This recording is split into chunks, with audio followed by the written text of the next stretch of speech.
Executive Order 14321. Professor Poutine here. Time for Mysteries Histories. Nominally titled Ending Crime and Disorder on America's Streets. Sounds like a good thing.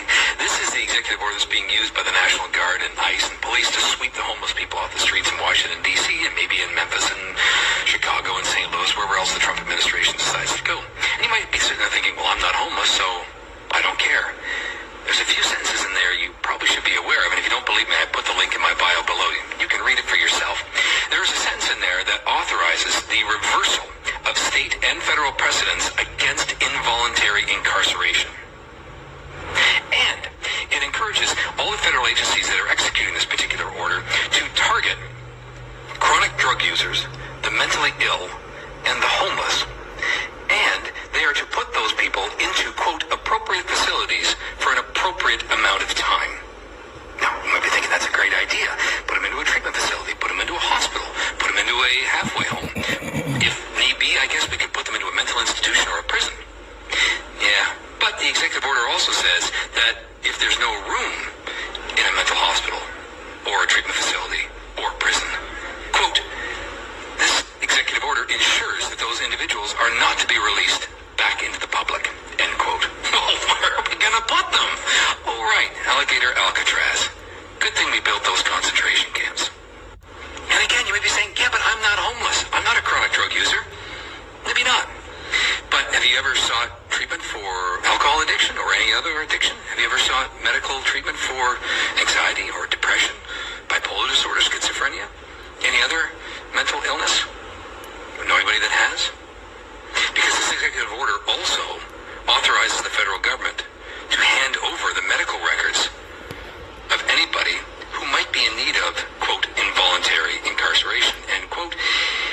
And just as an aside, ICE about a month ago received access to the medical records of all 79 million people on Medicaid. Normally this is to go after undocumented migrants, but since most undocumented migrants don't use Medicaid, what do you think ICE is searching those medical records for?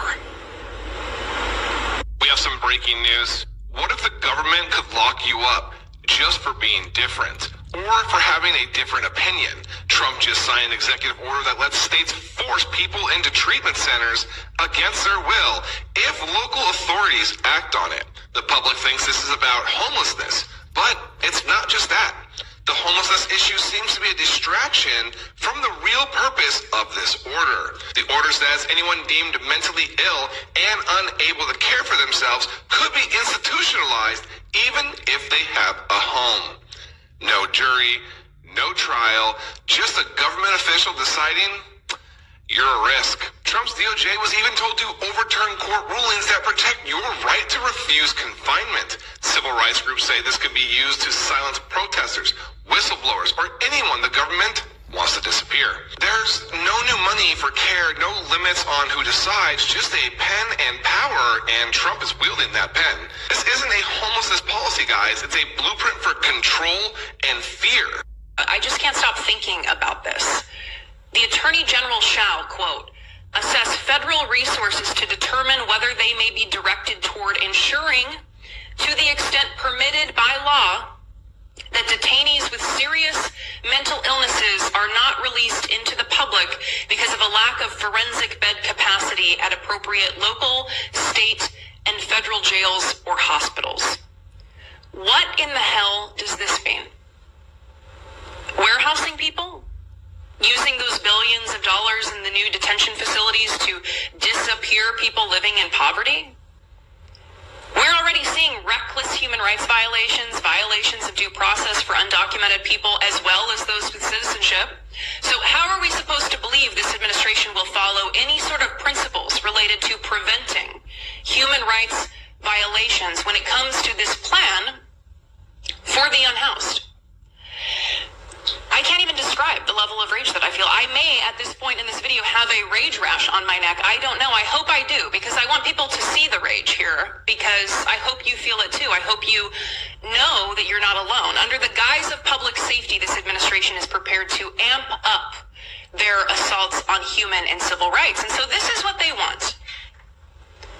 They want to push more people into poverty. They want to push people living in poverty out of sight in the form of involuntary commitment for poverty, or by tossing them away in a cage. And they want the rest of us to accept it. I don't.